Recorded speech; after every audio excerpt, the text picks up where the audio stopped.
Okay, good afternoon. Welcome to the March 4 Candidate Forum for the McFarland Village Board. I am Gail Bliss from the League of Women Voters of Dane County. I will be your moderator today.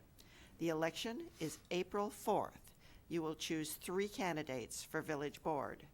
The candidates are Claire Utter, Stephanie Brassington, Sean O'Hearn, Michael Shumway, Brevin Becker, and Carolyn Chow. Clow. Clap. Sorry about that. We have chosen cards for the order of the opening statements, and we will begin with Claire Utter. Yep. Okay, well, welcome everybody for coming. Thank you. I want to thank the League for moderating. I want to thank Cable 12 for, I'm sorry, it used to be 12, Cable 982 for putting this together. Thanks, Eric, and thank the other candidates for being here. All I am going to do is just identify myself to you for an opening statement, and then we'll go with whatever we get down the road. So, again, I'm Claire Utter. I was born and raised in Madison, Wisconsin. I moved into the area in 1974 and have been here ever since. I live at 5220 Rustling Oaks Lane. My phone number is 838-8885 anytime you need to call and ask me a question if I'm continuing to serve. I'm retired. I went to Marquette Elementary School in Madison and Central High School in Madison. Been involved in many meetings of the village and expressed my opinions before I was on the board, and since I've been on the board, I'm on the board, so I'm an incumbent instead of the other candidates. But I've enjoyed serving on the board. I won't go through all of the history unless somebody wants it later. I really don't have much more to say than that. So I chose to run. I guess the history of how this happened. 3 years ago, I chose to run, and I ran, and I didn't get elected by the residents of the village. It was a reasonable race. We had one of these, and it was wonderful. And then 2 years ago, in January of the time, nobody was running for village board. We had no candidates willing to serve the village of McFarland, not one. And as a result, my son had been on the board, but he didn't notify anybody that he wasn't going to run. And I didn't run because he was going to be running. And then since he chose at the end not to, they had to extend the nomination for 3 days. And since he chose not to run, I chose to run. And we ended up with 2 candidates that were on the ballot. Even that's all we could have come up with. And so then somehow we got the graciousness of Stephanie Brassington, who agreed to sign the papers and serve as a candidate, served as a trustee if she was elected. And so 2 years ago, Stephanie got on with 35 write-in votes, and then I don't remember the numbers, but that's how I ended up being on the board. Yeah. Just saying. Keeping it real. Yeah. So that's the basic background for me, and I could say a lot more, but I care about the village. I think it's important that we get people to run and participate, and so I'm just overwhelmed, and I'm just really hoping that no matter what happens as a result of the election, all 6 of us will be involved and commit to serve on committees of the village. So, Thank you, Mr. Utter. Next, we have Stephanie Brassington. Thank you, Gail, for being here and facilitating this. Thank you, Eric, for getting us all together. It's kind of exciting to be sitting here and having an audience. Yeah. We're not really used to that, so we're kind of excited to have people here. My name is Stephanie Brassington. I have moved to McFarland with my family in 1969. My dad owned a body shop on Terminal Drive for over 30 years. I graduated from McFarland High School, and in 1983, I have 2 adult children who both graduated from McFarland High School, and I have 5 grandchildren that currently live in McFarland right now. So this McFarland is our home. As a full-time job, I manage Generations Title Company in Madison. And like Claire said, 2 years ago, I was approached and asked to run as the village trustee as a write-in candidate. I accepted this challenge and successfully became a village trustee. I quickly learned that I had a lot to learn. budgeting, master plans, lift stations, comprehensive plans, stormwater drains, staffing, community centers, redevelopment, and joint school board meetings, just to name a few. I jumped in head first, started asking questions, researching past meetings, talking to my friends and neighbors in the community, and seeking opinions from many different perspectives. I confirmed what I have known all along is that McFarland is a great place to live. The citizens of McFarland are passionate and dedicated, and the village staff is bar none top-notch. We are a lucky community to have such a dedicated staff. In addition to my time as village trustee, I have also been a member of the Utilities Committee, the CDA Committee, the Senior Outreach Committee, and the Cable and Technology Committee. I am also a member of the McFarland Chamber of Commerce. Thank you for coming today. I look forward to answering our questions during our forum. I look forward to learning about what issues are important to you, and I look forward to sharing our passion for our community together. Thank you. Thank you. Next, we have Sean O'Hearn. Hi, thanks everyone for coming. Sean O'Hearn, 5205 Linden Parkway. I am a born and raised McFarlandite, villager, if that's what we want to call it. I'm the father of 4. I have a daughter who's 10, a son who's 7, another son who's 5, and a third son who's 3. So I do have a little bit of work at home. I currently own and operate the McFarland House Cafe and also sit with Claire and Stephanie on the CDA board, which is the Community Development. In my extra free time, I am also the president of the McFarland Hockey Boosters, something I care passionately about. And I welcome everyone's questions. I think that's quite a bit about me, and I hope to, interact with you. Feel free to always stop down at the cafe if you have anything.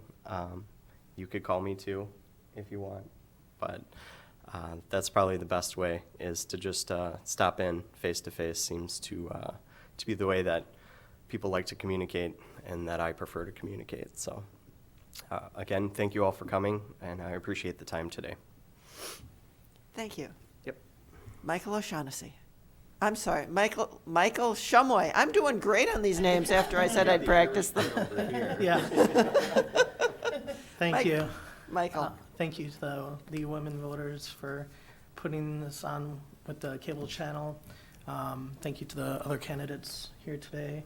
Just going to the village board meetings over the past 3.5 months or so has been very informative to me as a newer member of the village residency. I was born and grew up and raised in Monona, just outside of town here, and went to Monona Grove High School. And after that, I went to UW Whitewater and then joined the military, and then finished my undergrad at UW-Madison. Since getting out of the military in 2010, 11, right around there, I had the opportunity to get involved with the VFW and the American Legion. I'm a life member of the VFW and active member in the McFarland American Legion post here. And that has taught me a great deal about serving on committees and working to give back to the community through scholarships for our boys and girls at the high school level and the middle school through Indian Mound. I think that what I would like most about serving as a trustee is the opportunity to give back to the village. My wife and I spent a lot of time thinking about where we would want to live after we moved from Stoughton, Wisconsin, and finding a place with a great school district was high on our list of priorities with our 2 young children. So that's a very valuable asset that McFarland has that I would like to see be continually invested over the number of years in the future, should I be honored enough to serve with the other board members. I live actually right by Sean. I live at 5201 Linden Parkway, and spend a lot of time with my daughter at McFarland House Cafe, so you can probably find me in there too. Or if you just want to stop by. I'm a stay-at-home dad, so I'm always welcome to talking with the other villagers in the area about whatever their concerns or interests might be. So thank you for your time. Thank you, Mr. Shumway. Mr. Becker, Bevan Becker. Yeah, thank you. Hello, ladies and gentlemen. My name is Brevin Becker. I grew up here in McFarland. I was educated in McFarland, and I now work in McFarland. McFarland to me is more than just a sleepy suburb of Madison. It's a community in its own right with some very unique qualities. I think one of our biggest qualities and assets as a village is our great schools that are regarded as being among the best public schools in the state. They continue to produce very, very smart and inquisitive students every year.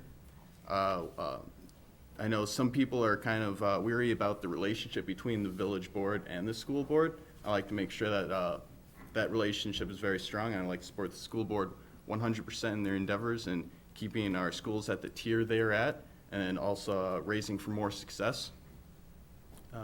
McFarland also has a very vibrant economy that's growing, especially with our increasing population. And I would like to, well, we have a lot of businesses that supply goods and services to the community and the communities around us.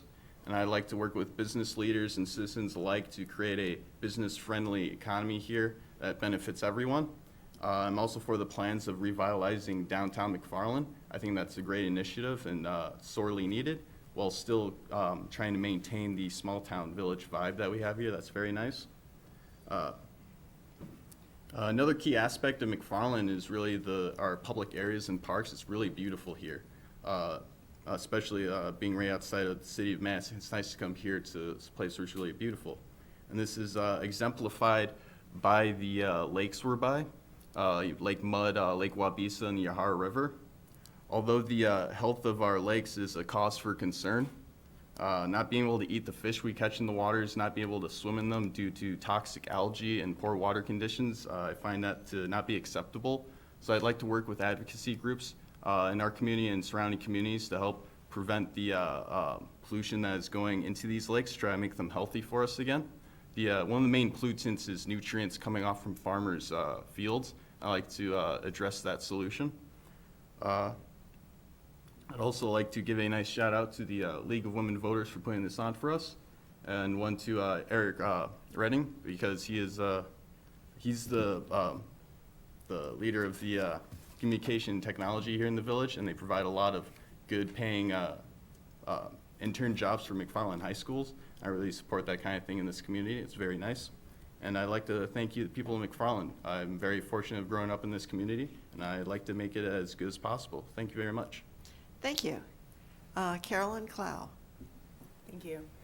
Good afternoon. My name is Carolyn Clow. I live at 6603 Schneider Place.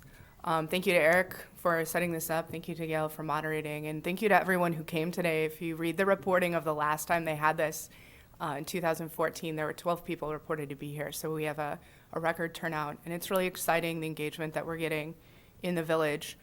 I've been a resident here in the village of McFarland for just over 11 years. By day, I work for Dane County as a purchasing agent, so I do buying and contracting for the county. I've also been the executive director of the McFarland Family Festival for the last 2.5 years, which is a great honor. It's been a lot of fun and a great way to get to know people in this community. I'm involved with Girl Scouts in McFarland and also with the Women's Auxiliary of the American Legion.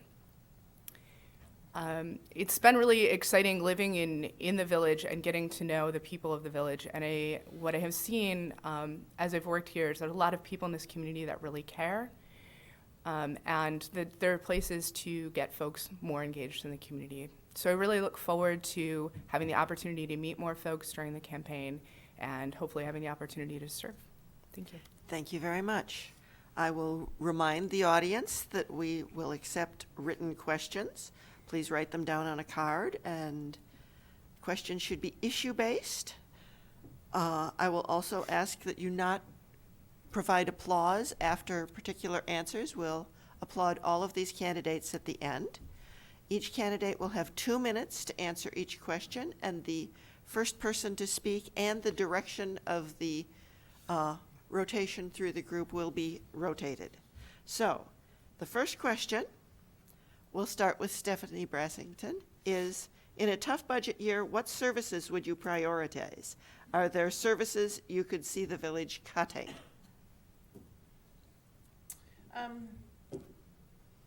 I think services to the community are, that, I mean, I think that's something we come up with every year. We talk about that in the budget process. We talk about, you know, where, if we had to make cuts, where would they be, or how would we make those decisions? I think that the community and the safety of the community is something that we can't alter. We have to make sure that we provide those services to fire, EMT, police services. I think sometimes consolidating positions at the staff level, of being able to have people come from other areas and help out in other areas, sometimes helps alleviate some of that budget cutting that we would have to do. Just pulling in people and other resources has helped to alleviate having to make tough choices like that. Thank you. Sean O'Hearn? I would definitely agree with Stephanie as far as prioritizing. The safety of the neighborhoods is why people move to McFarland, along with our education system. Budget cuts in general, you know, nobody likes to see them. I wish we had the money to supply every program that was out there, especially the CDA. But with funding, you know, being tight, safety needs to come first.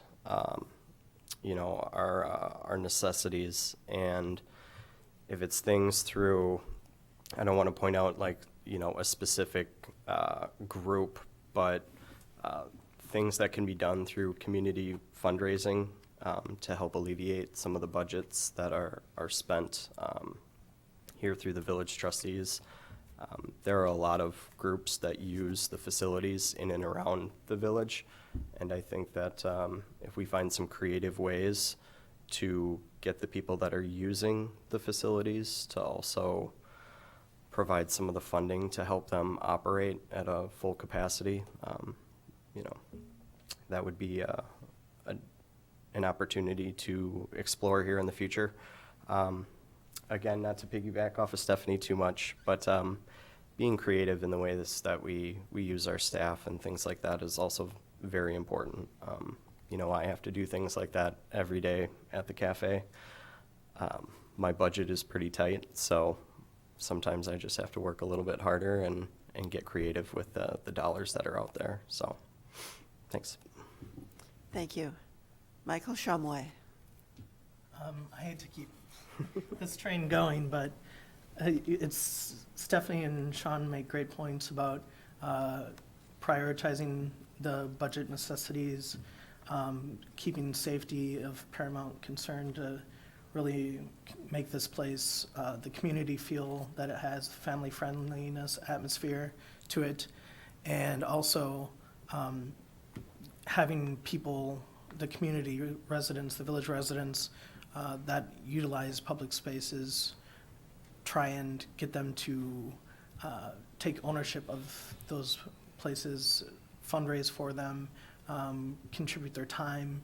So we're not necessarily having to hire more positions, just like they were saying, consolidate, borrow people from other departments' resources, and make the best of what we can with the tight budget that we're faced with each year. So, thank you. Thank you. Brevin Becker? Budget is always a big thing, and it's always hard to go by, but cuts are always going to have to be made, and I think that really it's a huge discussion to have. It's a very hard topic about talking about what needs to be cut. I think the way to start with is really just start talking about what programs we have and what is very needed, what keeps our town running, and just work down from there. Like they said, safety, start probably with safety at the top, and just work our way down to see what makes our village function and what won't function without it, and just work our way down the list till we find the least viable option, sadly. And we have a very strong community, and I think that there's definitely potential for private fundraising that can help as well. Thank you. Thank you. Carolyn Clow. Thank you. Local government provides local services, so you're always going to struggle here at the local level with any kind of budget cuts to things that we see every day. Public safety, like we've mentioned, trash collection, maintaining our parks, plowing our streets. Those things are all very important and are all going to be things that we need. We know that we're going to struggle. Funds passed down to local governments by the state have been restricted. It's likely that that will happen on the federal level. So we're going to need to be careful. We're going to need to look at places we can potentially consolidate with other local governments that are in the area. We're going to need to look for options of funding, places that we can work with the county, places that we can work with the state, any grant funding or other programs that are available to us. And we're also going to really need to look at our debt service and paying attention to how much we're borrowing, how much we're relying on those capital budgets and those capital projects, and how much debt service that our budget can support, so that we are not dedicating too many of our operating dollars to debt service.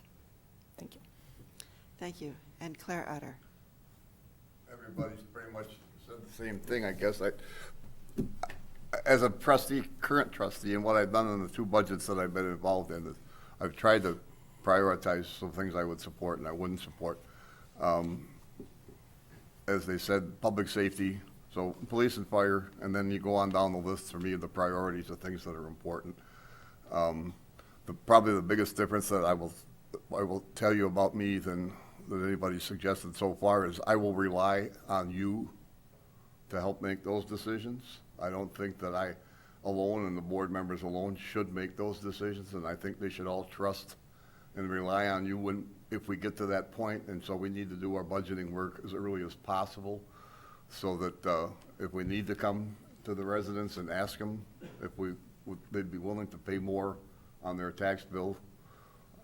I'm not saying I'm supporting any particular one thing, but I will rely, and I would like the board to rely on all the residents if we have to get to those situations where we're cutting, that you would make those decisions, help us make those decisions. So that would, I agree with everybody, but you need to help us. So thank you. Thank you. Okay, the next question, we'll start with Brevin Becker and move toward Michael and go around the other direction, so that you're not talking after the same person you talked after last time. What is your view about what should be done with the beach house property? Well, it's definitely a valuable property right there on the lake. Personally, I think that right now we have a lot of housing going on, and I'd like to see there be a business there.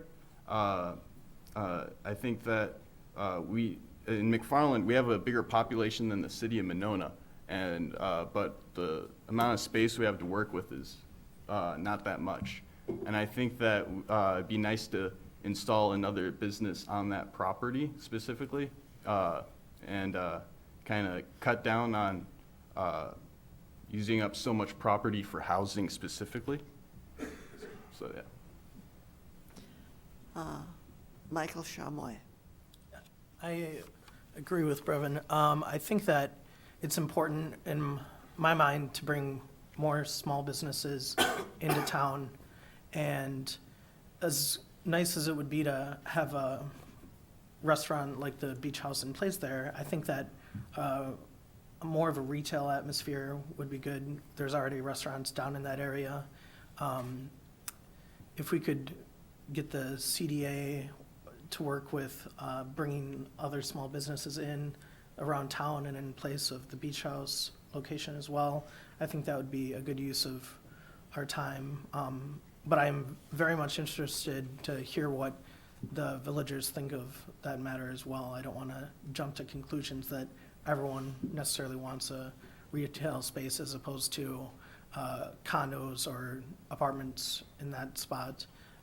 So I think as Claire was saying, it's worth reaching out and trying to get the information and opinions of the villagers before the board just makes a unilateral decision on an issue.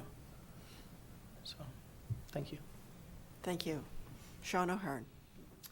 The beach house is definitely going to be a missed commodity, I think, if you can refer to a restaurant as a commodity. I know that I miss that it's there. I would support another commercial space below, whether it's condos or rental property. I think that the developers of the beach house are doing their due diligence, working with the neighborhood. And it's nice to see that, you know, they've come back and we've sent them back, and then they come back to another meeting and we'll send them back again.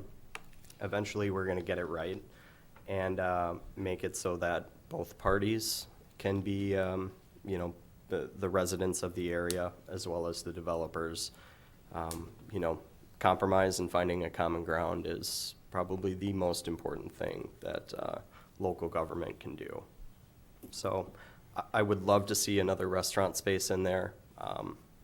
If you asked me, it would be a nice change from Christie's and the Green Lantern and things like that. Maybe something to set itself apart. There's plenty of space for additional commercial units on the main floor. I would really like to stick to that as a plan to keep that commercial space available.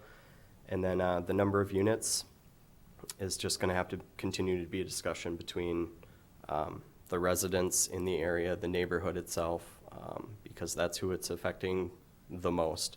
I don't think that I should walk in and say, I live over on Linden Parkway, but I don't think you should build 5 stories. So we should continue to have the discussions we're having.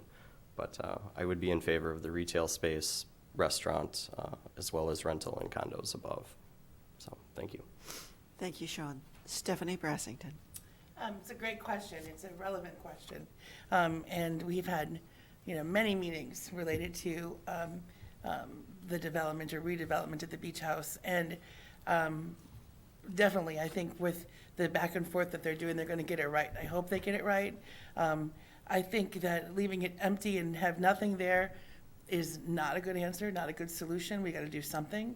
I would support any type of retail with condos or apartments above as well, as long as we are being sensitive to the people in the neighborhood who live there, who have a vision of what that they live, their homes are right there. I think we had to be sensitive to their needs as well. So we had to find that compromise. Being a villager for my whole life, the lake is such an important part of our community, and to be able to have all of us have access to that lake somehow, whether it be through piers at the Green Lantern or a pier at whatever establishment they make there, I think is important. We need to have access to that lake. All of us do, and I think making sure that we as a community can utilize part of it is huge. Thank you. Claire Utter. This is a tough question, but because it's very complicated, and I wish I could answer it in a short time. But suffice it for me to say is that the master plan of the village is what should be the guiding influence here, and that's the current existing master plan. And then what that provides for those 2 parcels is one of them is zoned R3 and one is zoned CG. They could combine them together and zone them both either CG or R3, but preferably I would like to see them combine them and zone them CG, which then allows for them to come in and ask for a conditional use for up to 15 units per acre for housing developments, subject to review of the Plan Commission and whether it would fit the neighborhood as to heights, setbacks, and all that stuff. But that would be my preference, that would be the process that they follow rather than some other process, which is what's been going on in all these meetings we've had. There's been discussions, but it hasn't been along the lines I'm just described to you. The master plan shows those properties, one is CG and one is R3. It doesn't show for planned infill development, Now, on the proposed new master plan, it's proposed that those properties are shown as planned infill development. Planned infill development zoning is a zoning classification that allows for creativity and any densities, any setbacks, any side that we basically want within the guidelines of the zoning code. So it throws out a lot of the stuff, but it allows for flexibility for a developer.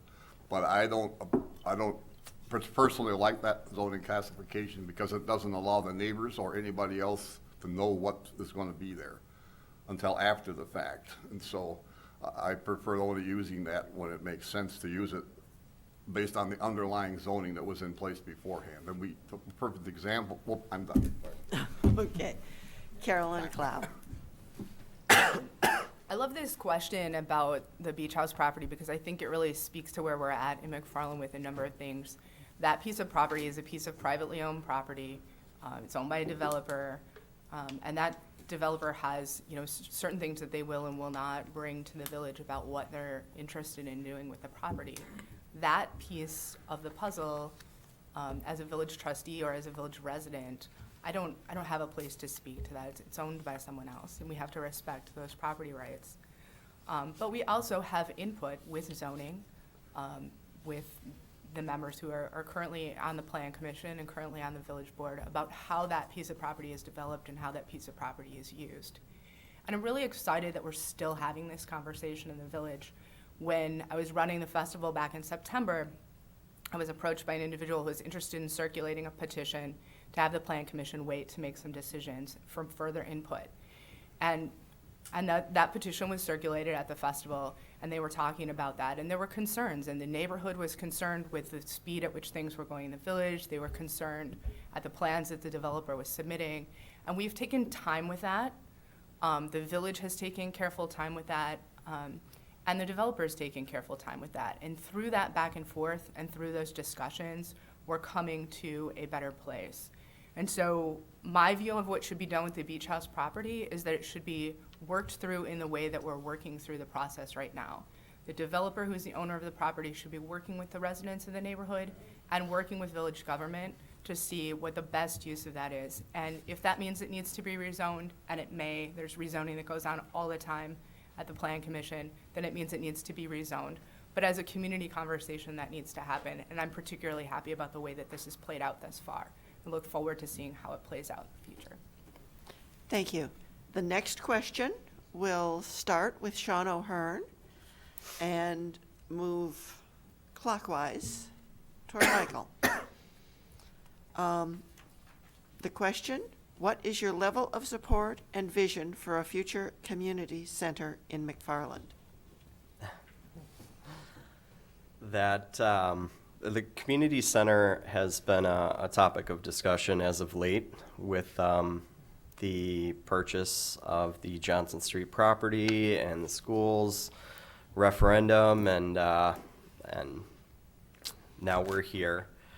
I guess I don't have a lot of background in terms of how many people are interested in a community center. Have we done the research to support the funding for it? How many people plan on using it? I'm not privy to that information, or I don't have the background on it. Personally, I think that a community center is a great piece to have in a village of our size. I've honestly been looking at space for years to be able to host fundraisers. Exercise classes are being held right here in this, in the rooms here at the municipal center on a regular occurrence. But, we could set something up that would be a lot more permanent and scheduled and things like that. So I guess to get back to the original question, I would absolutely support a community center as long as we can justify the amount of money that we may or may not spend on it with factual information about how much it will be used. Going forward, I think it'd be a great addition to downtown.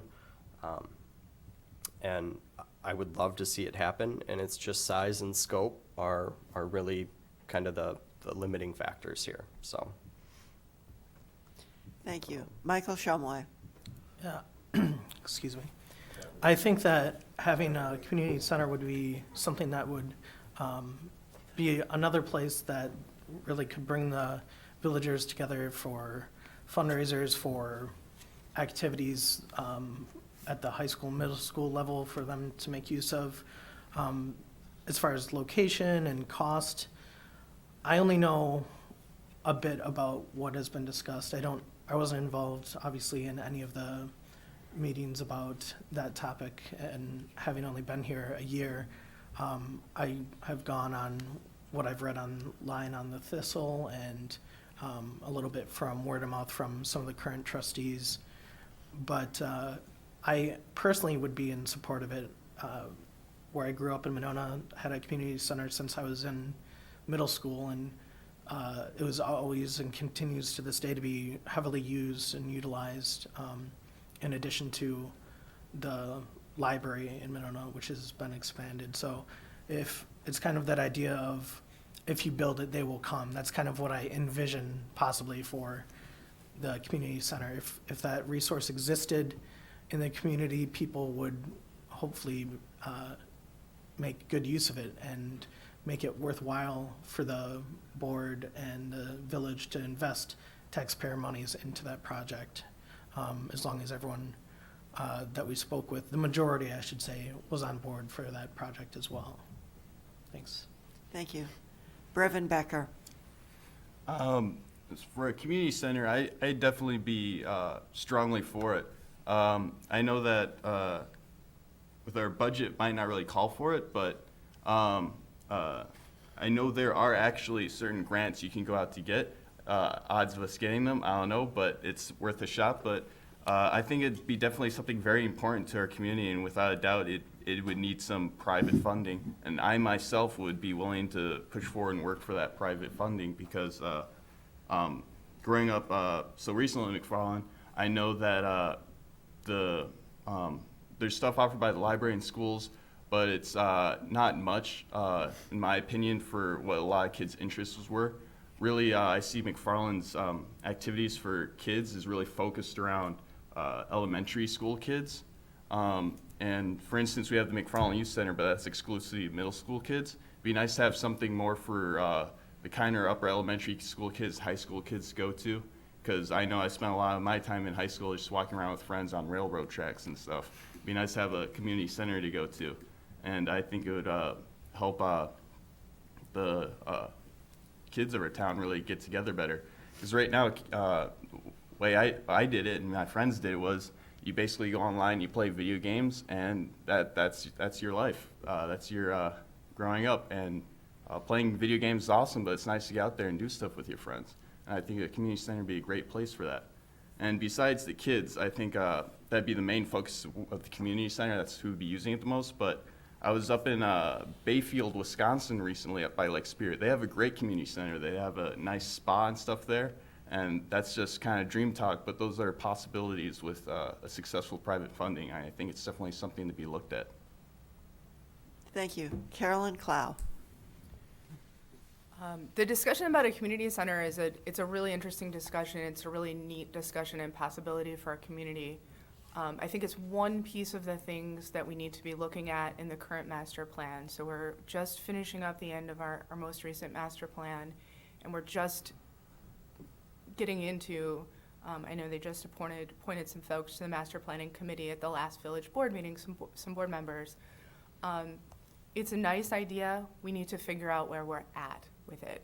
We need to figure out, as was said earlier, what are the uses and how do we pay for it? There's nothing worse for a community than a wonderful project with a great idea behind it that you can't pay for, and that actually devastates other services because of either the debt service or operating expenses that are just impossible for the village's budget to bear. So I think we need to look at a wonderful idea of a place to bring people together. This space we have right now is decorated with shamrocks because the seniors use it for their lunch. Exercise classes are held in this room, as is village board meetings, as is court. Our space is used heavily. But before we look into actually putting forward a center, we need to make sure that we can pay for it. And we need to make sure we can pay for it without losing out on other things that are very important to the village. And I see that as being done through our master planning process. Thank you. Thank you. Claire Utter. I agree with Carolyn and everybody else so far. Again, I'll throw in the other part of it for me, and that's that, I didn't say this in my background, but you don't know me. I was the president of my church in Madison before we came out here, and as our efforts in my church, we started the Wilmar Neighborhood Center. I'm an advocate for neighborhood involvement in neighborhood centers, and we did it in a church in that case. I would have liked that to have happened out here at the United Church or the Lutheran Church or the Catholic Church instead of having the village have to do it. When then we could do it in partnership with one of those churches, and that would be the most economical way. And if that doesn't happen, I will be an advocate for it to happen. And what Carolyn said is very important. The one most important thing beyond that to me is if I'm on the board, I will advocate that we do a community center, doing our due diligence to do what we can, and asking the residents whether they will pass two referendums for the building and for the operations. And I will support that as a member of the board. And if the residents vote it down, then we'll have to wait until another time. But that's all. Thank you. Stephanie Brassington. Another great topic that we could go on for hours about the community center. I think that a community center is vital to our community. I think that it is, as well as a senior center. As a member of the senior outreach committee, there is such a need in our community to have a resource for our seniors to go to on a regular basis. That is a whole part of our community that we are just not serving appropriately. And we are heavily school, we love our schools, don't get me wrong. The school is great, but we have this whole other population that is just not being served appropriately. And we need a community center, a senior center, a place for those people to go and have resources and feel that they can be a part of this community. We have to do that through referendums. We're gonna have to do that some way, but we need to make that, to me, it's way more than a nice idea. It's a need for this community. It's something that is in our future. It's something we have to focus on and we have to move forward on. Thank you. Our next question will start with Michael Shumway and move toward Sean. And I have two questions from the audience, which are very similar. I'm going to read them both. No matter which question you use, it's probably going to be about the same answer. What do you think the village needs most that it does not currently have, and how would you go about working to provide it? And is there something you would like to see happen in McFarland that is not taking place now or being currently planned? Two-part question. I think that I'm going to handle this question kind of out of order, but one of the things that we don't currently have, I think the village board has been working on over the past number of months, possibly years, on developing this community center that we were just speaking of.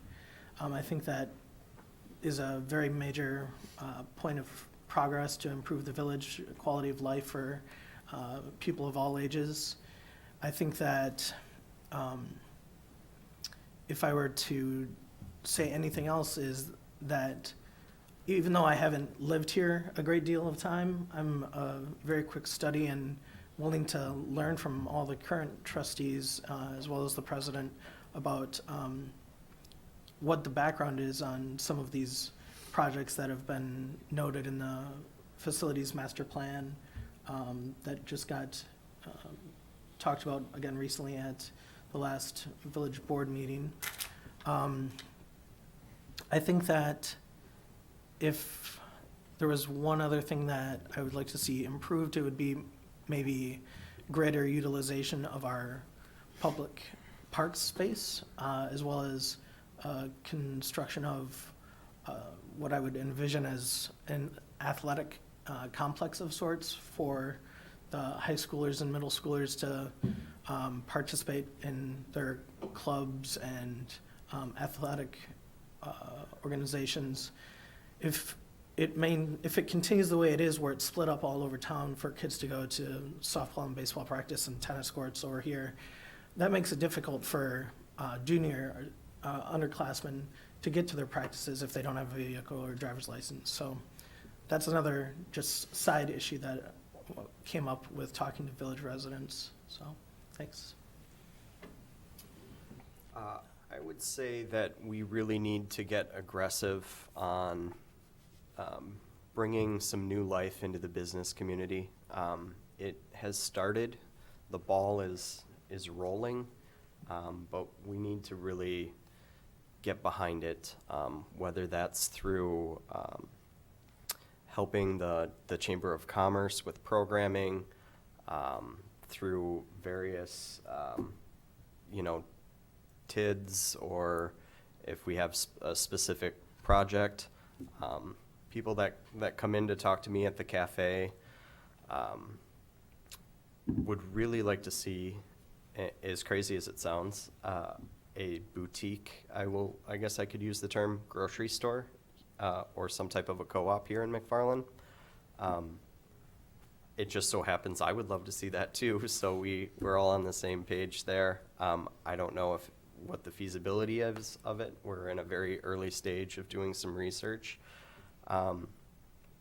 The other part of McFarland that I think we may be missing out on a little bit would be, I don't know if any of you have been out to Sun Prairie to the PAC, the Prairie Athletic Center. Some type of whether or not we get this community center, but Snap Fitness and Anytime Fitness, they're great for, just lifting weights and doing some training. But I would like to see maybe more of a fitness-based incentive or center. I think it can be cross-utilized to also use as a community center when needed. But we can maybe get an outdoor pool, which would be pie in the sky, but there are some public funds that I think, or public fundraising that we can do for that, so. Thank you, Mr. O'Hearn. Stephanie Bressington. A couple things on this, both questions. A community center, like I think in the last question, a community center, a senior center. We could do a splash pad. So it could be really fun. Anyway, I think that's essential. I think we've built newer subdivisions, lots of apartments. We're bringing people into the community. We had to have a reason for them to stay here. And we had to have activities for them to do when they're here. So having a community center that can offer programming, whether it be maybe some nighttime senior or computer classes or things that offer in a community that people would enjoy to come to. I think that having again that senior center, community center base here is essential. I also think we're missing out on economic development, bringing more businesses into this community, figuring out ways to, whether it's through TIF districts or whatever it is, to be more business friendly, bringing in, figuring out, instead of having the attitude as, well, we don't really have any big spaces, we don't have anything left, we're kind of landlocked, using what we do have and figuring out how to bring businesses in that will fit into our community is something that we're missing out on, and we need to spend more time and energy, maybe through the CDA or through ad hoc committees or whatever it is that we need to come up with to bring in more business into this community. Thank you. Claire Utter. Well, I told you how I feel about a community center, how important that would be. So in terms of that overall question, I guess that's where I'm at.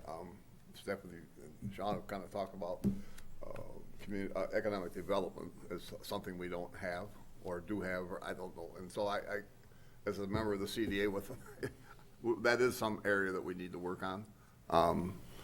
For me, as Carolyn will take over after me, we need to put the money into it. We have to put our money where our mouth is, and we have to figure out if it's a cost-benefit analysis that's going to be available to do this economic development work, to do a branding initiative or whatever. It just doesn't come without some investment on our part. And a partnership with the chamber might be something we could come up with. But I would really like us to work on that type of stuff.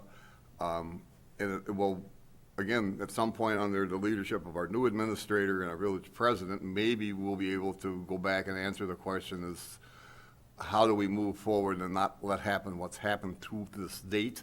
We have a nice plan that was drawn up in 2004.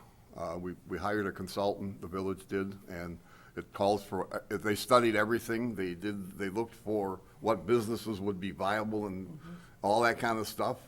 And then after that was done, we created a TIB 4, which we're having troubles with, but the village did that as a result. But all that sat there, and we never did anything, and we never put any money into it, and so it's all just still sitting there. And we never have implemented any public improvements that were called for in the TID or suggested in the plan. So I just point out to you, that's all there, and we do need to dust that off and work with our village president and new administrator to whether we redo it or just implement some of it, I don't know. But we do need to work on economic development, so. And the other thing, Whoops, I'm you're out out of of time. time. Yeah. Thank you. Carolyn Clow. I guess my answer to this question is I'd like to start a step back from where the other candidates have started. I think what I'd most like to provide is engagement. What the community most needs is engagement. If we are going to undertake big projects, big community development projects, a community center, any of these big projects that we want, we need to have an engaged community. And that means that we need to get our stakeholders in the community together, meeting together and working together and talking about the issues that we have going on in McFarland and looking at what kinds of solutions that we're interested in.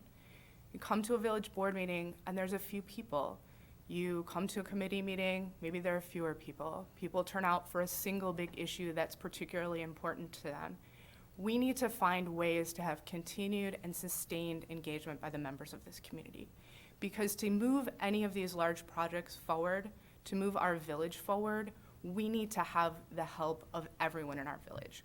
When the new board is elected, there's going to be 7 people sitting up here, just one more person than the people that are sitting up here today. 7 people cannot carry this village. There'll be another 7 or 8 staff people sitting here at a village board meeting. 15 people cannot carry this village.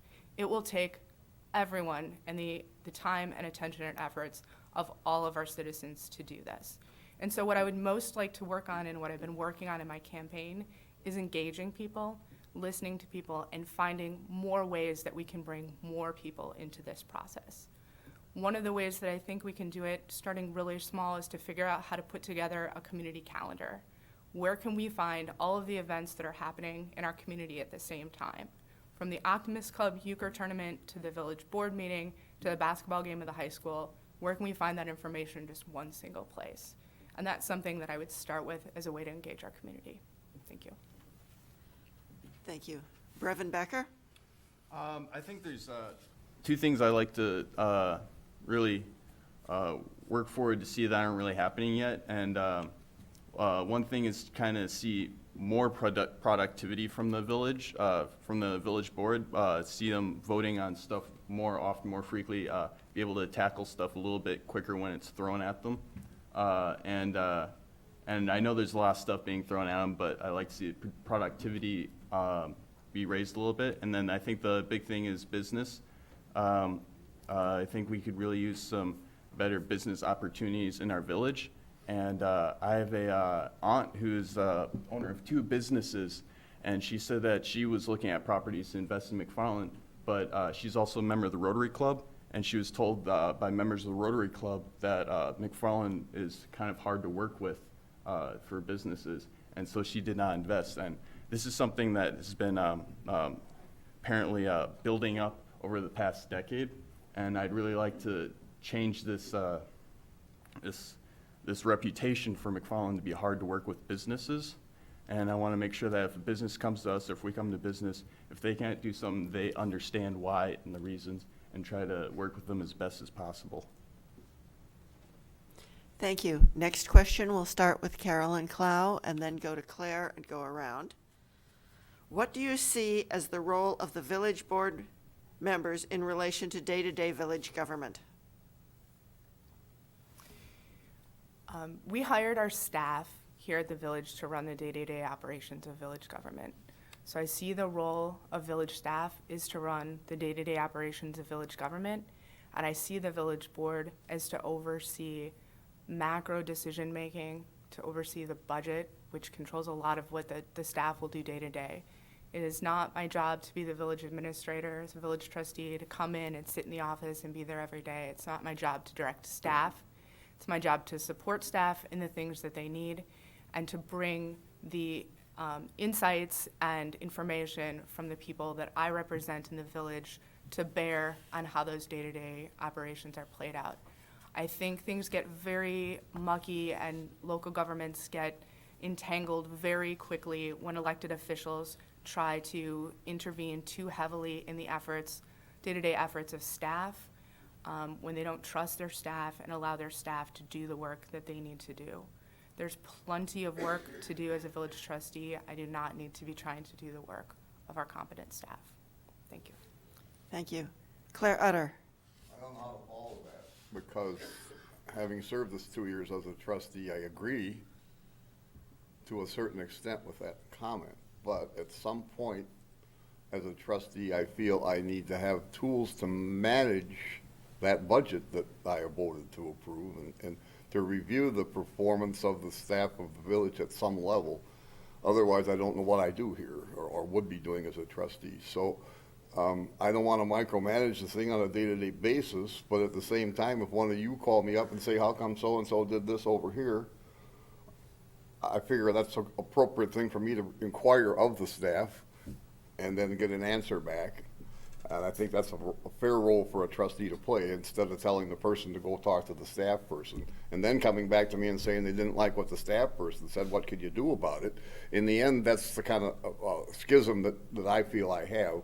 And I don't want to run the place day to day, but at some point, the village trustee's job is to be the trustees of the village funds and the performance of our employees, and we need to have a good way to do that. So that's the only way I can say it. So.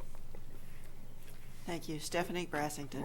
First of all, we are so lucky as a community to have the staff that we have, and so we feel fortunate that we don't have to micromanage them in any way, and I don't think we do. I think we do have to have clear lines of communication with them, and we do have to talk to department heads and staff on a regular basis to keep that communication open. I want them to feel free to be able to send us a quick email or a note or a call that says, hey, you know, can I run something by you? So I want to keep that communication open with them. I don't think it's important for us to be in the daily day. We've given them a task. As long as we're monitoring and reviewing on a regular basis, I'm totally comfortable with staying out. Thank you. Thank you. Sean O'Hearn. Yeah, the staff here at the village, Matt, our new village administrator, has really taken on the role, and he's been doing just a fantastic job. I see him out meeting with people and discussing topics and like taking things that have been sitting on the shelf and, hey, let's dust them off. Let's get some action done here. So I think under Matt's direction, the staff will all basically fall in line with the day-to-day operations and being productive to the best of their abilities. With that being said, as a trustee, I don't feel that it's my place to meddle in the day-to-day operations.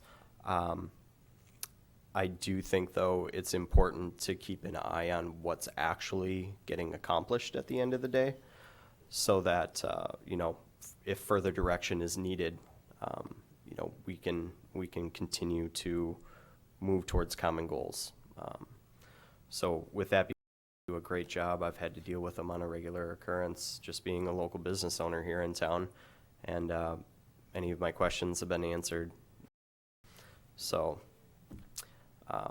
as a trustee, though, I guess a little more of a hands-off approach and let the professional do the professional work, and let the trustees, think big picture and get creative. That's really what I hope to bring to the table, is some some creativity. So, thank you. Thank you. Michael Shumway.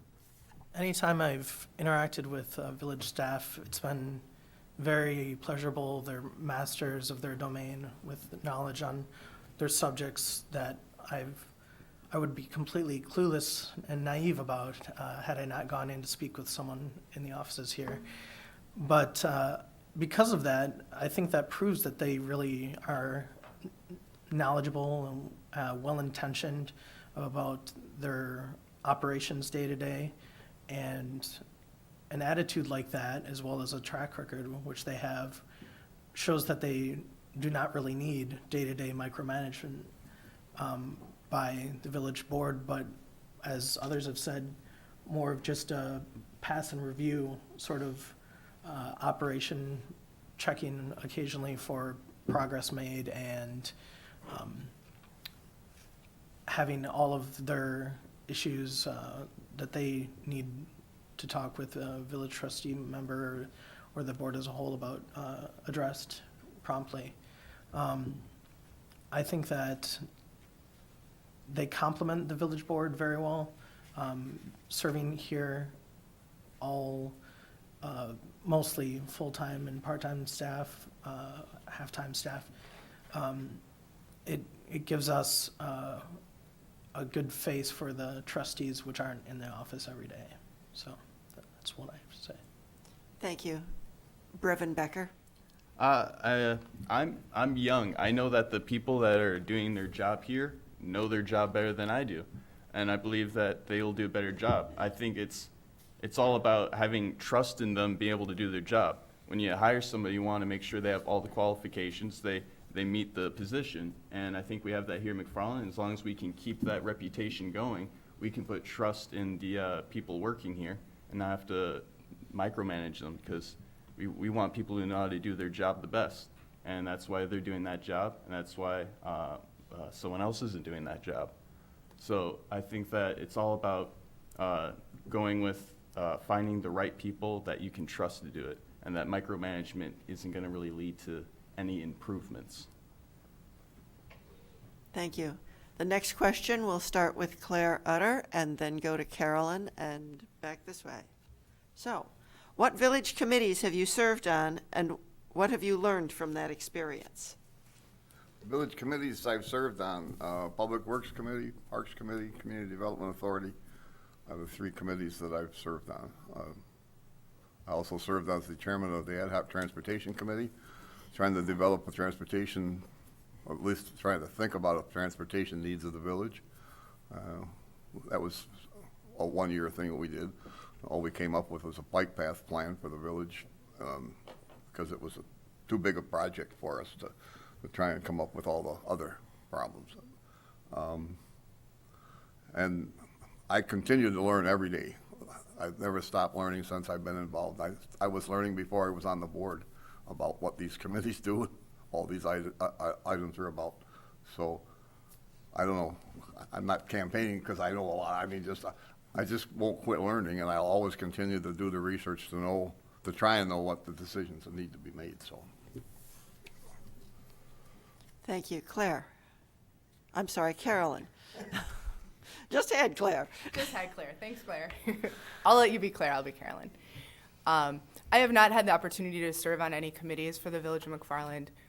Look forward to having the opportunity to do so, whether or not I am elected as trustee. I have had the opportunity to serve on other committees. I am on the Wisconsin Women in Government's Board of Directors. I have been for the last few years. I've served on their Gala Committee, served on their Mentoring and Networking Committee. I have also served on some committees for the City of Madison around housing. And what I've learned most in my experience on committees is how to work with other people, how to reach across to people whose opinions aren't the same as mine, and to get things done.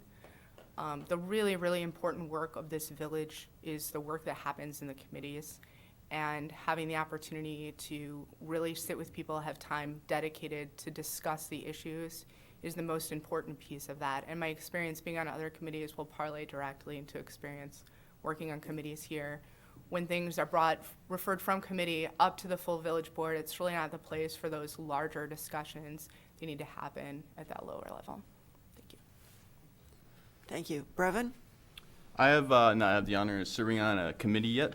I first got interested in running for the village board when I sat in some committee meetings for my political science class.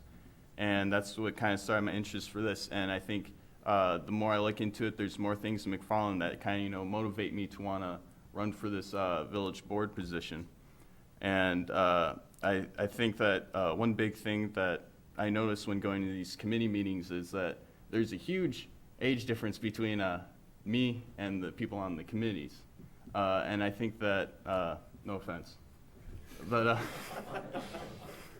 I think that, like with the village board, you have 7 people on the village board, and I think that my age group is kind of underestimated in the town, of being kind of, the teenager, lower 20s area. And I think that with 7 people, you got to take advantage of the diversity. And of course, I'm here to represent and hear everyone's voice, but I think that would be my specialty, is bringing that diversity, because if we didn't have diversity, we might as well just have one village board member. Thank you. Michael? As I mentioned earlier, my family and I moved here about a year ago, so I haven't had the opportunity or the pleasure to serve on a committee. But either way, if I'm elected or not to be a trustee, I would gladly be hopeful that someone would nominate me to serve on a committee to be involved in the local government in McFarland. I had served on numerous committees for senators and a presidential campaign back in 2004. So I have had a lot of background in working with the realm of politics. My undergraduate degree is in political science from UW, so did a lot of hands-on observation and working with communities for research projects in that background many years ago. And I've been active in politics since college. This is just kind of getting my feet back into the game of politics and representing the community. And should I serve on a committee, I hope, as was said before, we could interact with actual residents and get their opinions on things to serve as a conduit towards the larger village board. That's really all I need to say, I think, on that. Thank you. Sean? I currently serve on the Community Development Authority with Claire and Stephanie. I think that the first meeting I showed up to was with a blank piece of paper and a pen, and I kind of sat back and I listened. I wanted to know what the direction the CDA was headed in before I started commenting and kind of coming into my own with our group of people. So that was almost a year ago. I would imagine that Claire and Stephanie would back me up in saying that I haven't had trouble finding a voice in that room, and that we've got some fun things that are going to be coming up in the rest of 2017 and into 2018. That's not much of an exaggeration. So other things that I've learned, though, is when people come into that room, they don't necessarily know who they're speaking with. They don't have a lot of background on the people that are across the table.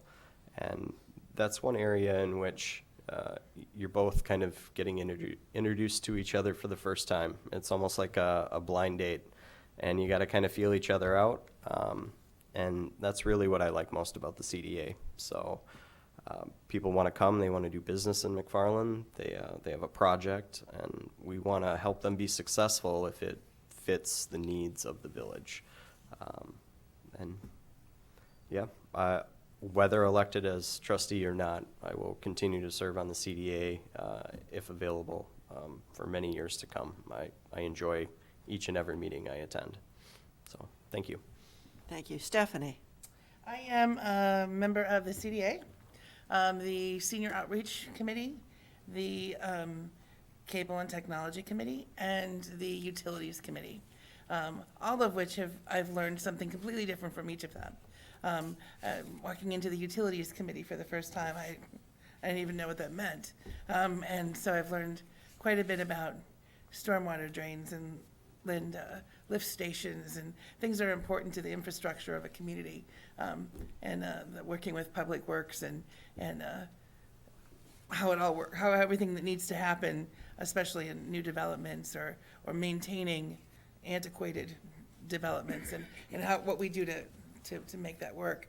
The CDA has obviously been very interesting to learn how everyone's perception of what a CDA does or what an economic development is in the village has been a little bit challenging in that committee to learn about everyone's vision and trying to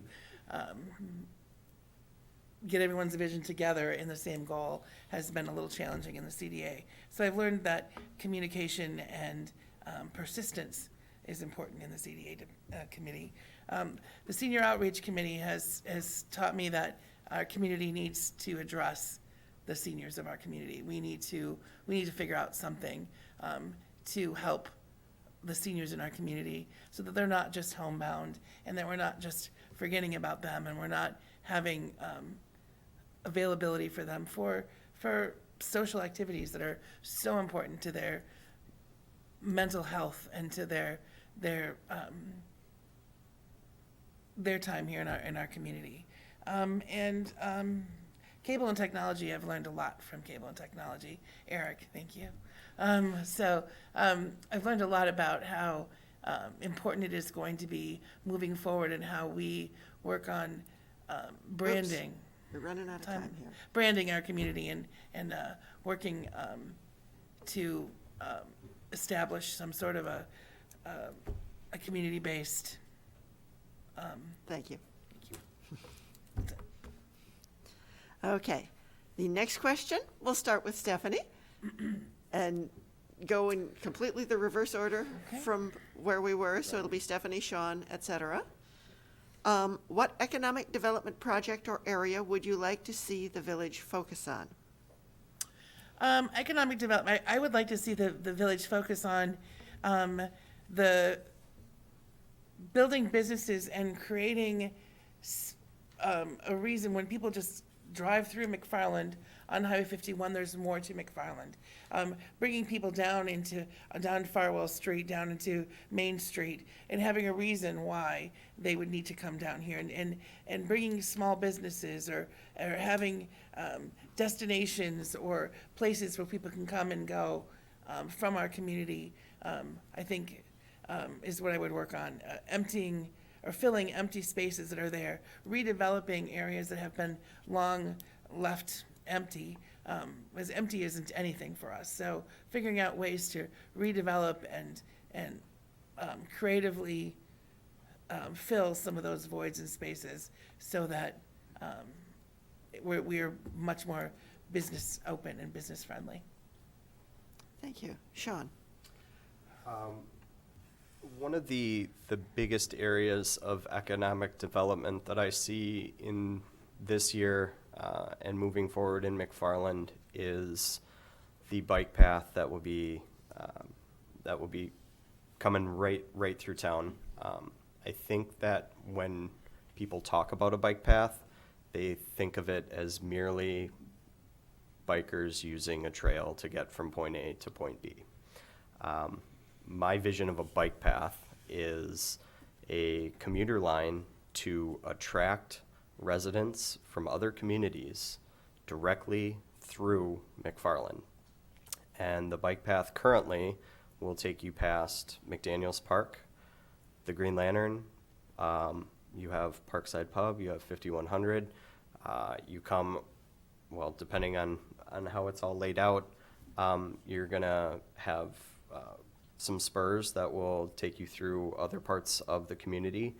And I think it's being undervalued as a way to get people from Madison to come and spend their money in McFarland, as opposed to people from McFarland driving to Madison to constantly spend their money there. And I'm not just talking about the McFarland House Cafe or Spartan Pizza. I'm talking about the hardware store. I'm talking about people using the bank services, grocery. I mean, there are so many wonderful businesses that we have here in this community.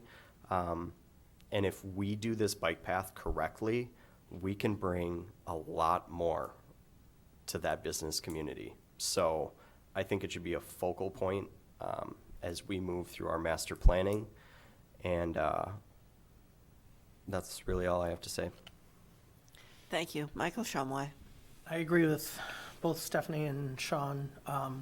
I think that it's very important for the village to bring in more small businesses. My vision when I started to kind of plan my campaign priorities, one big one was bringing more small business into town to make McFarland a place that people from the Madison area come to visit, sort of how Stoughton has its Norwegian aspects that people love to go visit and spend money at their stores and go to their restaurants and just spend whole days there. If we could get McFarland to have its own identity like that and bring people in, have things like a bike path to connect Madison and Monona and McFarland, and ideally even Stoughton, to kind of link them all together so people can enjoy their weekends and spend some quality time with the village of McFarland. And they'll be able to talk to residents and see what we value greatly about our community here, the great schools. I mean, people do a lot of planning before they just up and move to a community. And those people are going to be the ones also that go to visit McFarland and identify what it has going for it and look at it as a place to raise a family because of the great family friendliness aspect we have here and the great small businesses that we have and the potential for future businesses to be put in place in our empty lots. Thank you. Brevin Becker. I'm all for bringing more companies to our community and businesses. I think that, for instance, a good spot is right off 51 on Taylor Road. There was, not Taylor Road, Single Cow Road. There's a nice lot of land there that not too long ago it was proposed, I believe, for a gas station to be built there. And then a lot of residents didn't want that, so they spoke against that. And so it wasn't built there. But I think that's a great place to incorporate some more small business. I know Sean mentioned earlier today about adding a co-op. And I definitely would appreciate a nice co-op in McFarland. I know that I love Pick and Save, and Pick and Save's great. I do shopping there, but I know a lot of people don't do all their shopping at Pick and Save. A lot of people are going to Cops in Monona or Woodman's. I think that one thing that could really be focused on in McFarland's for business is bringing more grocery shoppers to McFarland. Thank you. Carolyn Clow. I think my biggest priority for economic development would be building up the downtown corridor. So from the corner of Farwell Street all the way into downtown, creating an identity for that space, whether we do it with some landscaping, whether we do it with some lighting, and then using the TIF district that we've created there to be able to have funds to expend towards businesses. If we can build up our downtown, there will be a destination and a place for people from our community and from outside of our community to go. That area right now is actually technically defined as blighted, which if you look at a community with the affluence that our community has to have our downtown be actually officially designated as blighted, it's kind of appalling. And I think there's really means that there's a lot of place there for improvement and that we can take some very reasonable dollars, whether it's CDBG funding, using some of our TIF funding, and make that a special place to help draw in more business. Thank you. Claire Utter. Repeat everything, to add to what Carolyn just was talking about. We have a TIF that starts with the old McFarland Center. That's the blighted TIF. all the land from there out to 51 is not currently in a TIF, but the CDA at its last meeting initiated a process to begin to decide whether we should either create a new TIF there or expand TIF 4 so that we can do what Carolyn is suggesting. And the three of us that are on that support that. So we need to look at doing that. One thing that I will say, and everybody, you know, I'm sorry, but at some point we need to have open and frank discussion based on that information I mentioned earlier of the plans that were here, that we hired a guy that did the economic development look, whether what kind of businesses we could have based on our demographic data from at that time, the 2000 census. Now we need to update that. But Monona's 7,500. We're up over 8,000. We finally passed them in population. We need to realize Monona is frozen where they are, and we are growing slightly, and we need to talk to each other as a community to make sure that we want to continue to grow in population and in density in order to feed the business community that we're talking about, because otherwise, at this point, I would like us to do what we can, and our CDA members want MN to be the corridor, but there needs to be a reason for the people from the town of Dunn and Stoughton to get off of 51. We need destination businesses, and that's why we need to look at all that stuff, and we need to put the money in to maybe redo that study. So, and I think we can do it, but there may be an element in the village that doesn't want to see that population growth. So I'm not sure that discussion's been had. Thank you. The next question will start with Brevin Becker and go to his right toward Michael.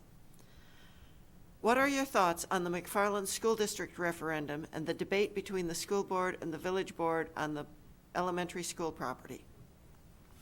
I think it's great that the referendum's like $70 million, I believe, and that's a huge amount of money, and our school is going to benefit greatly from it.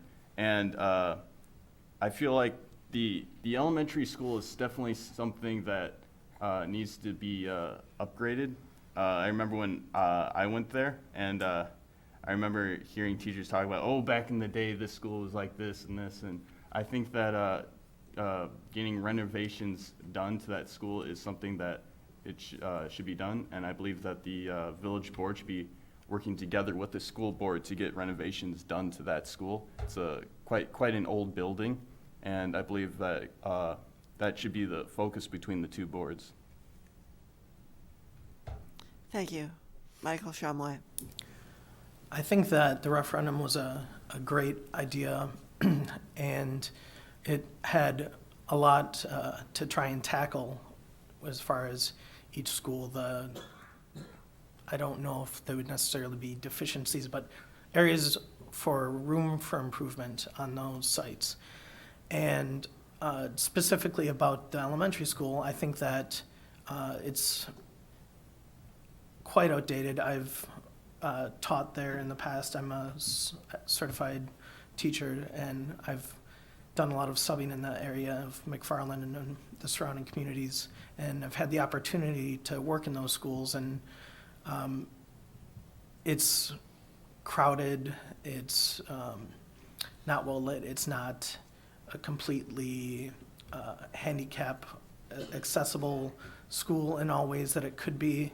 So there's some modifications to modernize those schools. I think building up elementary campus would be a great opportunity for something down the road. I think that speaking with some other board members, the referendum did a great job, but it could have even gone further possibly if we had looked at potentials for other improvements of each school and the associated athletic complexes on site for each one. So it definitely, in a nutshell, it can be improved. The referendum is a good way to get us going down that path, but I do foresee that it could be revisited in the future as well. Thank you. Sean O'Hearn. I was part of the Vote Yes committee to help get the referendum off the ground.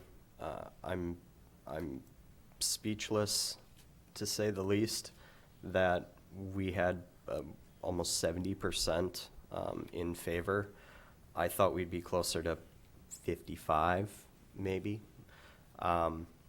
With that being said, the sale of the property where the elementary school currently sits and kind of the I don't want to say the fallout from that. There was a little bit of some bad blood going on for a while. I think that both boards have moved past that. It's time to spend the money that we voted on spending, move forward, and rebuild a great relationship between the school board and the village board again. Not to say that it was what people thought it was, written in the papers and online and things like that. There were a lot of underlying factors. I showed up to a handful of the meetings to make sure that I was well informed with the purchase price and things like that. I honestly would have supported this elementary's campus moving over to the Wabisa property, the Wabisa Intermediate property. It wasn't what the community wanted based on their discussions, but you know, we're just going to have to continue to move forward. So I think that the sale price was fair based on the appraisals that I was made aware of. So that's really all for that topic that we could talk about for hours here. Thank you. Stephanie? Well, this is a tough one. I think as far as the referendum goes, let me step back a minute. I think what's important to me as a village trustee is to point out that we've got two village, we have the village board and we have the school board, and theirs are two separate entities. I think it's essential that we work together with the school board, and the village and the school board have a great relationship. I don't think that I don't think that's ever been in question. I think it's a matter of just communicating on how we can get along. But I went to school here. My kids went to school here. My grandkids are going to go to school here. I love our school district, and that's a lot of the reason why we live here. However, I think we're more than just a school district, too. I think we're a community, and I think as a community, as a village trustee, I have to look at and represent everyone in the community and not just the school district. And I think that we have to look at that situation with what happened with the school and how everything that we did was in closed session. Everything that we did is there, so it's really challenging for us to talk about it, but it is something that as from a village perspective, we had to review that and look at that from a village perspective, from the members of this village, where the school board has looking at it from all the school, all over the place, where kids come from outside the village as well. I don't know if that's really answering the question, but it's one of those topics of we are more than just a school board Time. here, more than, time's up. I hate to ask you Claire. to repeat the question, but I would. I will be happy to repeat the question. What are your thoughts on the McFarland School District referendum and the debate between the school board and the village board on the elementary school property? Okay, I don't have enough time in 2 minutes to begin to talk about it, because the facts of the problem can't be presented in 2 minutes, nor were they ever presented to the community in a fair and honest way, because everything was done in closed session. And it didn't just happen in the last year, it happened over 2.5, almost 3 years worth of time, from the beginning of the time when some people from the school board were talking about buying land out on the east side on to where we ended up being. I was the one board member who voted no to the idea of selling it. I still am opposed to it, but it's so complicated, I can't begin to tell you. I'll be happy to sit down with anybody anytime and explain it all to you. I want to give great kudos to the handful of people who put together a petition about 3 years ago to see if we could improve the auditorium and the swimming pool at the school, which is how this started. And we got 400 and some signatures on that to look at that. More than half of them were school staff, but it doesn't matter to me. It was something we needed to do.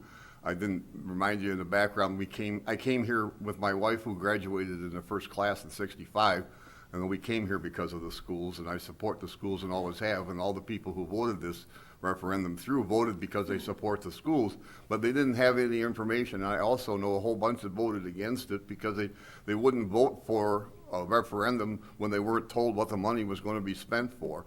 And we still don't know that. And I don't know, I don't want to go on, I'm going to be rambling, but we need to find a way to do all this in open discussions and not secret sessions. It's crazy for two public entities like the village board and the school board to think that somehow, because we can legally do it, I guess, in closed session, we should. It isn't right to do it in closed session unless there's some real reason to do it. So maybe going forward, we'll be able to deal with it. Thank you. Carolyn Clow. I support the school district referendum as a citizen of the community and as a parent who's had children go through the school. With respect to the discussions between the school board and the village board about the sale of the land, I would say, you know, there's a reason why the state statutes give public entities the ability to do work in closed session. There's certain work that needs to be done in closed session, and there's certain things that as members of the public, we won't know because that work was done in closed session. I believe that as a person who voted for the school board members who are on the school board and voted for the village trustees who are on the village board, that I entrusted them with representing my interests. And I don't see any value in going back and trying to second guess their decision. I voted for the referendum, and I'm glad that the district will be able to move forward with what they do. I worry some about how the community's perception of what happened in those discussions has maybe tainted their faith in the two entities. And I worry about how the relationships between village board members and school board members may have been damaged by both the perception and what actually happened. The place where I see as a village trustee that I have the ability to make an impact is to move forward with rebuilding those relationships, both with community members and with members of the school board, so that people understand the process, the engagement piece that I was talking about earlier. I think it's incredibly important for people to understand why the process is the way that it is. We're always going to talk on social media. We're always going to have newspaper stories. Those things are part of life and part of the way that we communicate. But that engagement and teaching of how we can interact with government and how government works is really important, and really important in sort of settling out this issue and for everyone to be able to move forward. Had an incredible relationship between the village and the school district for many, many, many years, and I expect it to continue. Thank you. This will be our last question. After the last question, everyone will get up to 3 minutes for a closing statement. We will start with Sean O'Hearn and move toward Michael Shamoy. Do you feel the village communicates well with the public? If not, what would you like to see done differently? I actually don't feel that people really have a good understanding of what is going on through the village. Not necessarily because the village is doing something wrong, but because they're not being proactive in reaching different demographics through ways that myself, younger generations tend to communicate.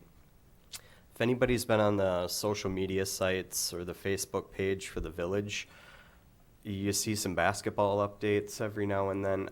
It's not like, without going to the village website, searching by committee, and then looking for a specific meeting or agenda or minutes or anything like that, that's how you have to find the information, or you have to show up down here and you have to look at what's on the board. Now, when the President of the United States spends more time on Twitter than he does in front of the press, I think as a village, I don't want to say should follow that directly. However, I think that it would be pertinent of us to communicate with the village members, the citizens of this community, in a way that they're used to communicating. Whether Facebook, Instagram, Twitter, if we can form Carolyn brought up a community calendar. I've been talking to the athletic directors and coaches and stuff like that. How come there isn't one place where I can just find where my kids are supposed to be on certain nights? We should be able to do that with community events as well. And it should be open and on Facebook and on Instagram and on Twitter. It's as easy as that. It takes 3 seconds to post, here are the minutes. Thank you. Michael Shumway.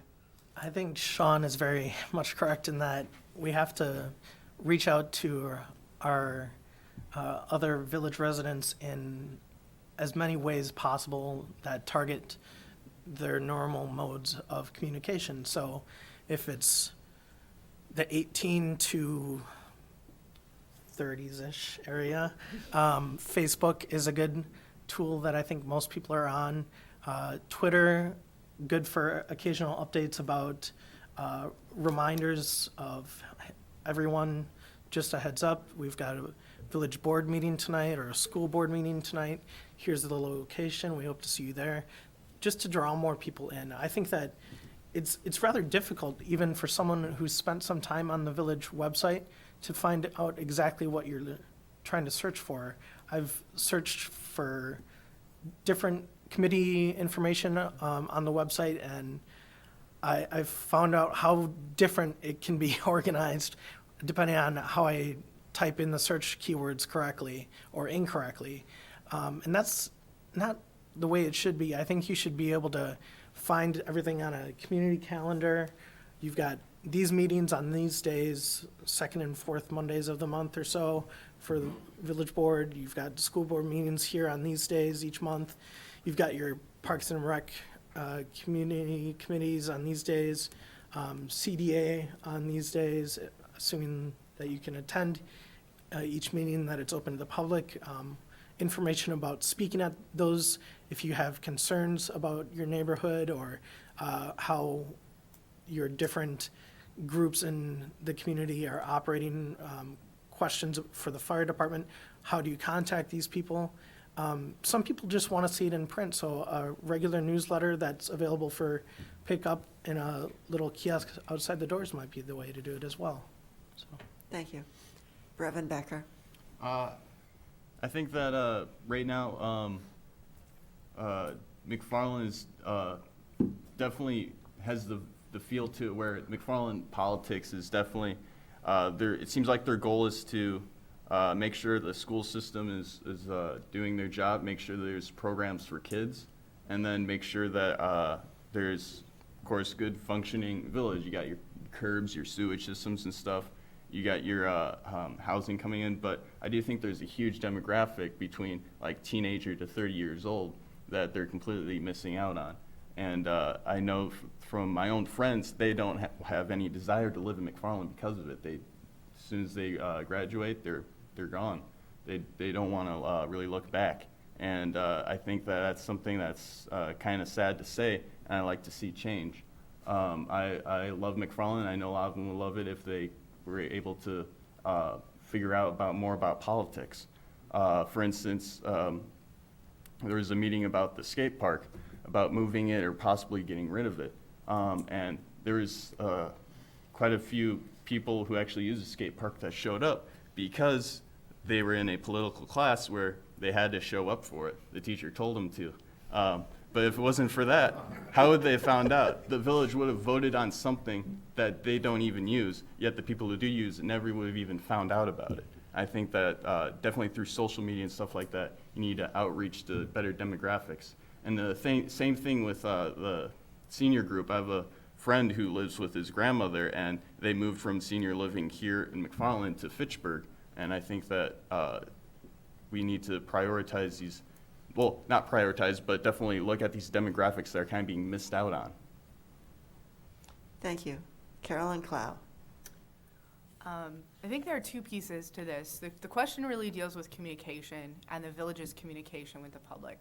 And I think in terms of communication as a village, we always need to look for how are we communicating and how can we communicate better. Certainly moving into some of the more social media that some of the other candidates have talked about is a great place to start with that, and I think a real open and low-cost opportunity for the village.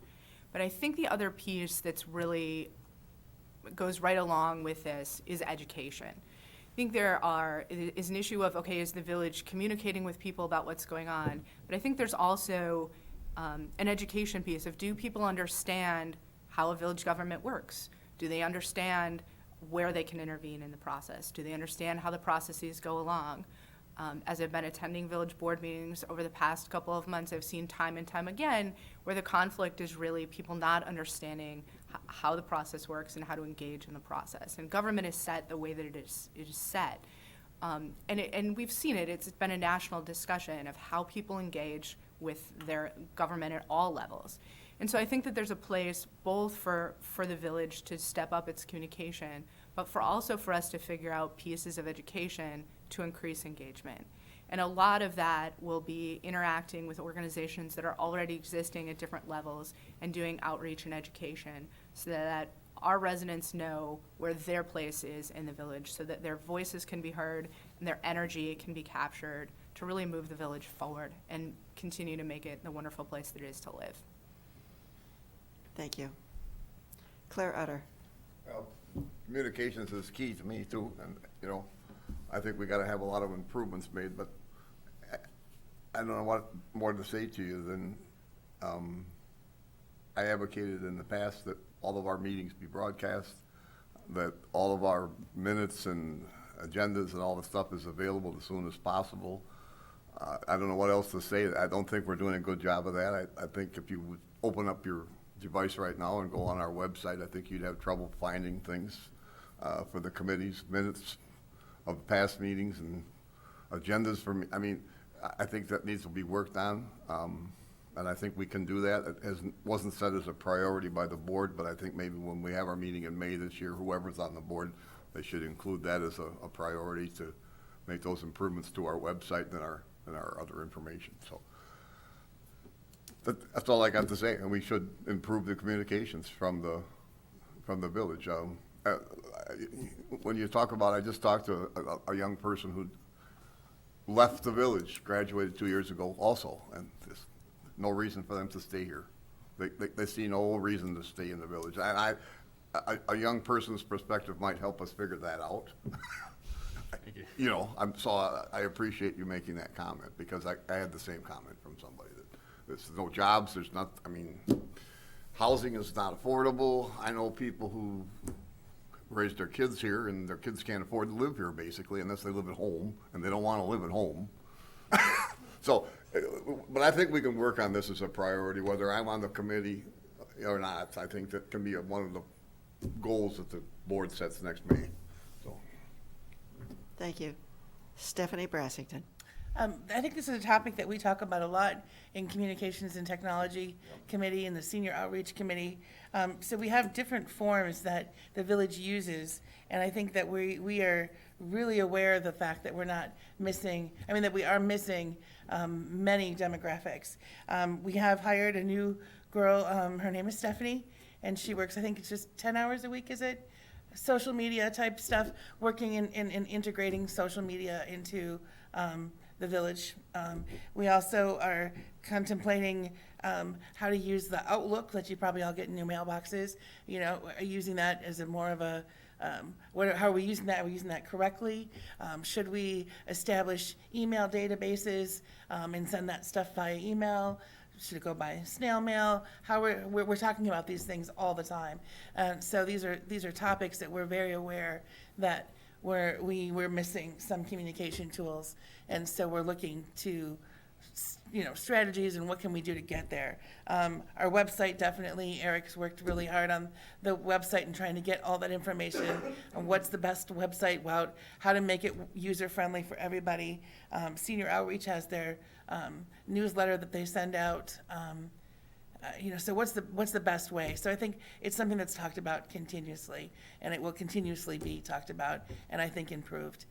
But anybody has any input on any suggestions would be welcome. Thank you all.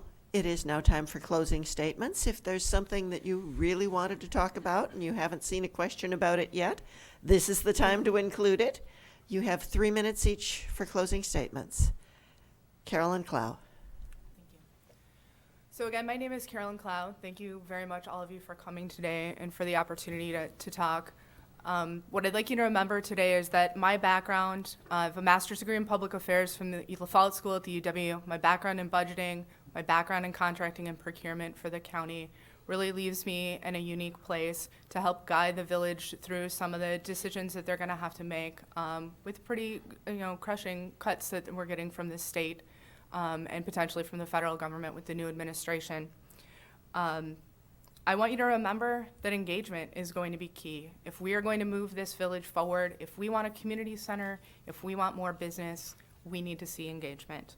And I'm committed to that. I'm committed to having office hours where community members can reach out and find me, committed to being visible in the community and making myself available via social media, via phone.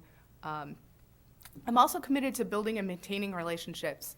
I met with Senator Mark Miller about 6 weeks ago as part of my campaign. It was the first time he'd been in the village in about 5 years. He represents us. We vote him in every time. We need to be reaching out, and building and maintaining relationships is a huge part of what I am able to do for the village. So I ask you on April 4th to please vote for me, Carolyn Clow, for village trustee. Thank you. Thank you. Brevin Becker.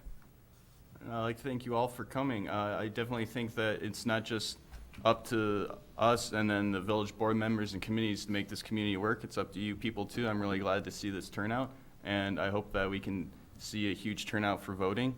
If you want to know more information about me, I have a website, brevin.com, Brevin. You can go there, find more information about me. You can find my phone number there as well. You can call me at any time for any questions. I'd love to talk with you people and really get to know you better and find out what your needs. I know that I kind of represent a younger group, but I want to represent everyone equally, and that's my goal. Thank you. Thank you. Michael Shumway? Thank you. So thank you for coming today. Thanks again to the League of Women Voters. I do appreciate your ear that I've spoken now for about 2 hours. You people are probably getting bored, but I just want to thank you for your time.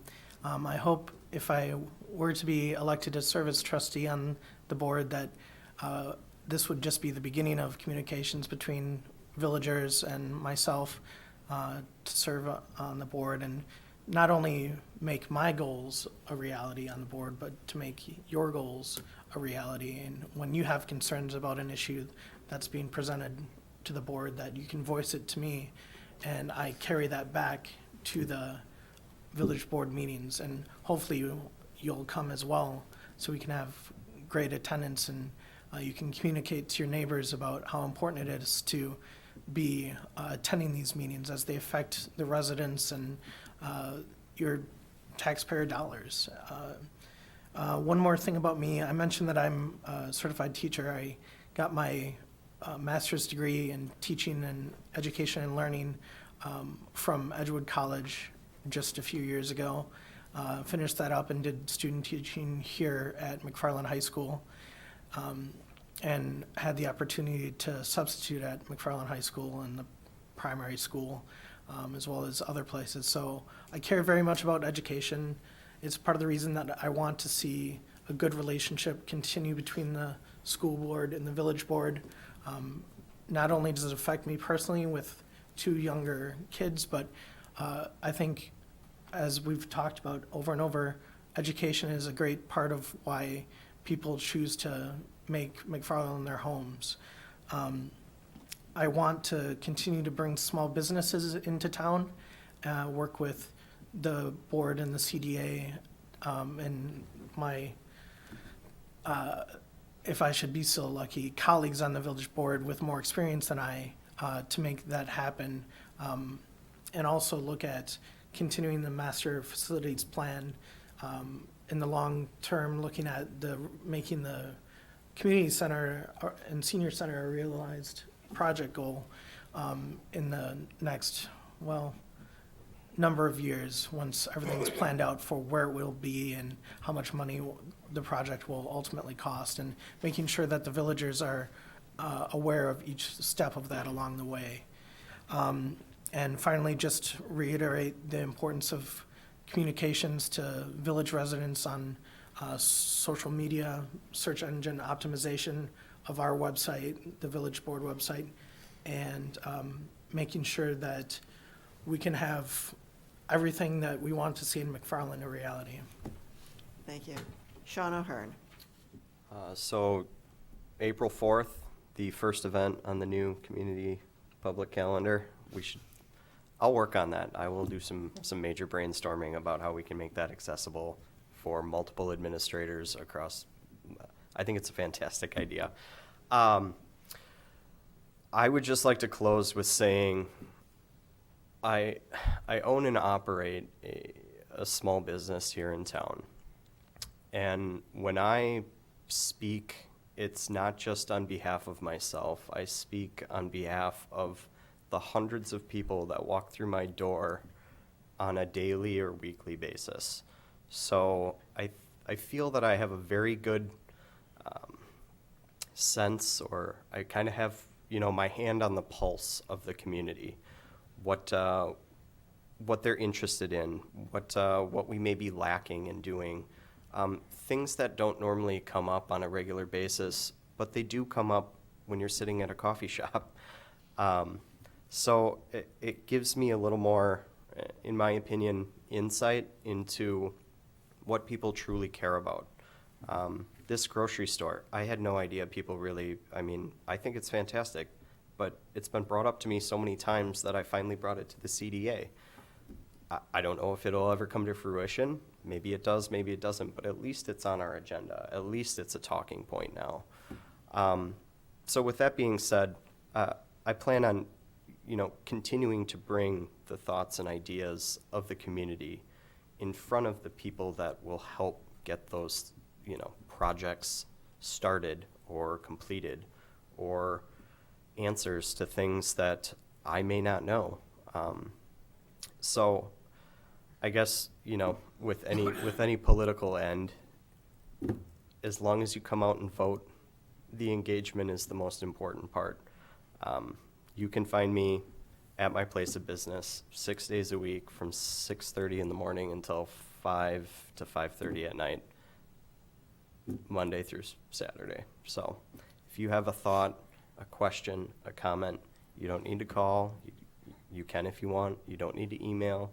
You can just stop down and talk to me face to face, and I will help you in any way that I can, because ultimately a successful McFarland is what we're all trying to do.